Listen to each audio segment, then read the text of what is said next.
aujourd'hui dans notre chronique Info-Sécurité avec M. Paul-Arnaud Écou qui est avec nous. On parle de la régulation de la circulation et le contrôle routier. En tout cas, tous les conducteurs y ont droit. On part pour un jingle et juste après, ce sera l'échange.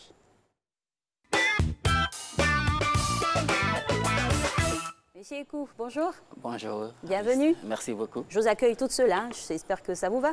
Ouais, ça va. Je souhaite bon séjour à Marcelin Daoulouilé. C'est ça. On lui souhaite en tout cas un très bon séjour et puis il nous reviendra très vite, assurément. Alors aujourd'hui, le thème qui nous occupe, c'est la régulation de la circulation routière et le contrôle routier. Exactement. Quelle est la différence entre ces deux sortes de régulations-là?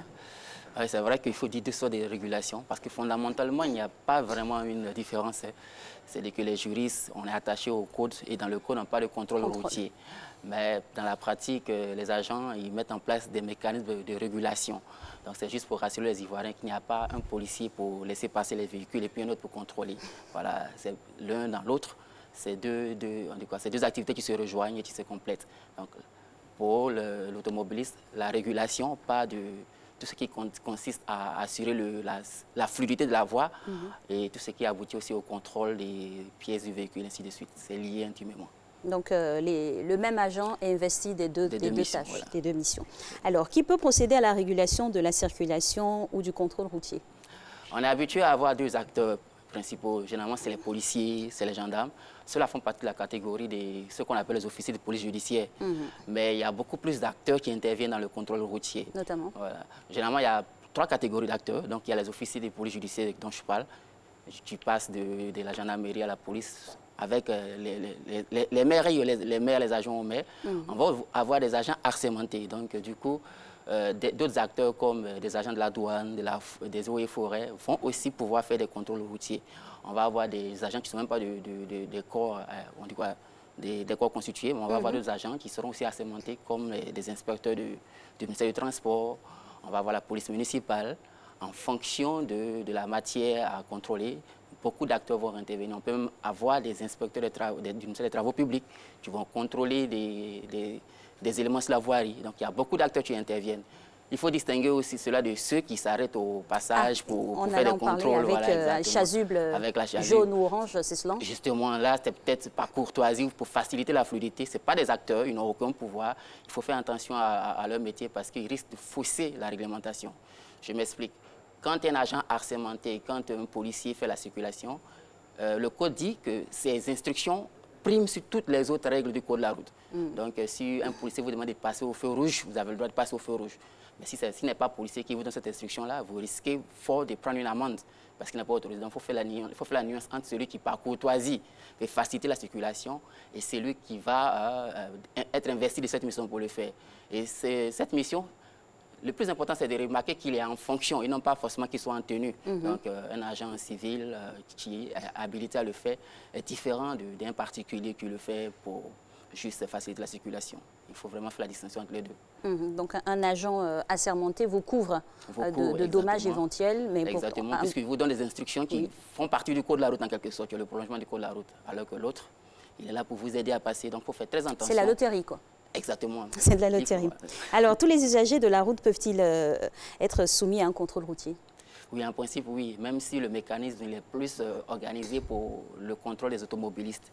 Généralement, les véhicules et les deux roues à moteur, à savoir les motos et autres. Donc, on a moins de contraintes pour les piétons.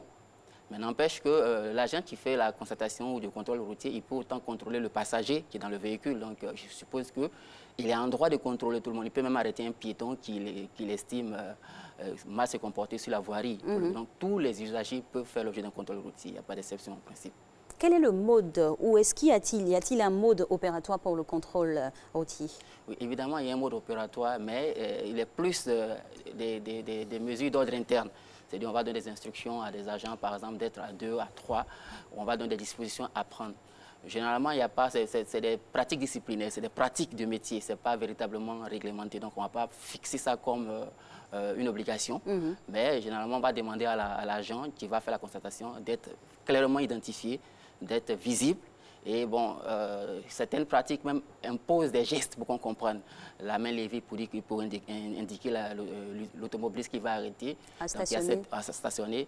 Les conditions pour vous arrêter, pour que vous puissiez vous arrêter en toute conditions, sécurité. Oui. Voilà, parce qu'il faut éviter de faire freiner brusquement un automobiliste en plein. Donc il y a beaucoup de dispositions qu'il faut prendre, mais c'est des mesures internes. Il est recommandé de véritablement observer, c'est-à-dire que dès lors que vous apercevez un agent, même si vous n'arrêtez pas, vous imaginez... Soyez en alerte sur exactement. un éventuel vous réagissez arrêt. comme s'il y avait une signalisation éventuelle et puis vous vous apprêtez, on peut vous arrêter à tout moment. Voilà, c'est ainsi qu'il faut se comporter. Il n'y a pas forcément de mode opératoire légalement fixé, mais il faut vraiment considérer l'agent comme une signalisation éventuelle. Très bien. Alors, quelles sont les conséquences du défaut des pièces lors du contrôle? Il va y avoir deux situations. Soit on a les pièces et on ne les a pas sur soi, parce que ça arrive souvent, on oublie l'enveloppe, le portefeuille dans lequel se trouvent les pièces. Soit on a des pièces qui ne sont pas en règle. Voilà. Bon, dans le premier cas, on a des pièces, mais on ne les a pas sur soi, comme ça arrive souvent. Malheureusement, le véhicule va être immobilisé. Parce que la bonne foi ne suffit pas. Exactement. Mais vous n'êtes pas en faute. Donc, très souvent, le propriétaire va être immobilisé. Si vous avez la chance, il va vous mettre sur le bas-côté et vous donner la possibilité de vous rattraper. Mais quand les pièces ne sont pas disponibles, ou les pièces sont disponibles, ne sont pas en règle, vous allez subir la rigueur de la loi en fonction de l'infraction que ça représente. Si vous n'avez pas l'assurance, ça fera un défaut d'assurance. Donc là, c'est un délit. Si vous n'avez pas le permis, vous êtes en train de conduire en situation de défaut de permis de conduire, c'est aussi un délit, ainsi de suite. Donc il va y avoir plusieurs infractions. Vous pouvez avoir des documents qui ne sont pas en règle, mais qui a des erreurs, ça peut se corriger. C'est un peu la difficulté la différence qu'il faut prendre en compte, c'est ça. Observer à ce niveau-là. Voilà. Alors, quels sont les droits et devoirs des usagers en cas de contrôle routier? Oui, le droit le plus important, c'est le droit à l'information. Et la première information, c'est que l'agent qui vous contrôle doit se présenter. Voilà. Ce n'est pas une obligation pour lui parce qu'il doit être en tenue, donc il y a beaucoup d'appareils. Il doit avoir son identifiant. Voilà, mais vous êtes en droit de lui demander de se présenter, surtout quand il est en civil ou quand il est dans notre corps, ou quand il est un agent assermenté qui n'est pas un habitué des contrôles. Il a l'obligation, il doit se présenter à vous correctement pour que vous puissiez décliner vos éléments. À côté de ces deux informations, il y a plus d'obligations. Vous devez nécessairement obtempérer. C'est-à-dire que vous avez des doutes sur la qualité de l'agent, dès qu'il vous arrête, vous vous arrêtez. Vous devez obtempérer, vous devez présenter tous les documents qu'il va vous demander. Généralement, il y a 6 ou 7 documents qu'il doit vous demander, vous devez les présenter. Vous devez comprendre aussi qu'il peut faire des contrôles sur plusieurs éléments. Il n'est pas obligé de se limiter aux documents que vous avez présentés. Il peut contrôler l'état du véhicule, l'état de la marchandise, donc vous devez obtempérer à chaque fois. Ça, c'est un devoir crucial. Vous devez répondre à chacune de ces injonctions. Il peut contrôler votre état. Vous avez le droit de contester ou de discuter les attitudes de certaines infractions. Mais vous devez le contester par les moyens légaux. Ce n'est pas en engueulant l'agent. Et ces moyens-là, quels sont-ils? Si vous reprochez une infraction, il va vous dresser le PV dans les règles. S'il ne vous le dresse pas, vous n'obtempérez pas. Il va vous dresser un PV plus constant. Il va vous signifier, vous avez droit à l'information. Il va vous signifier clairement l'infraction qu'il vous reproche. S'il n'est pas clair, vous êtes en droit de ne pas accéder à cette infraction. Mais à la rigueur, si vous collez un PV, vous avez les moyens de contester le PV en justice ou devant la hiérarchie. Donc, ce droit, vous l'avez, le droit de reconnaître l'infraction ou de ne pas reconnaître, mais vous devez toujours obtempérer, vous devez toujours répondre à cette réquisition. Et en cas de refus, quelles sont donc les sanctions auxquelles on se soumet? Il peut se présenter plusieurs cas. C'est-à-dire soit vous ne vous arrêtez pas du tout. Parce qu'il arrive que quand on vous arrête, vous ralentissez, puis vous accélérez, là, vous commettez. Ce n'est plus un refus d'obtempérer, c'est pratiquement un délit de fuite. C'est encore plus grave. Si vous arrête et que vous n'obtempérez pas, que vous vous engagez, vous risquez de créer ce qu'on appelle l'outrage à agent, qui est aussi une infraction pénale. Si vous ne donnez pas les documents, il y a un refus d'obtempérer, qui est aussi une infraction pénale. Donc, il y a plusieurs sanctions pénales qui vont frapper celui qui refuse de se soumettre au contrôle. En tout cas, bien encadrer ces contrôles de circulation, régulation de circulation routière. Merci à vous, Monsieur Ekou.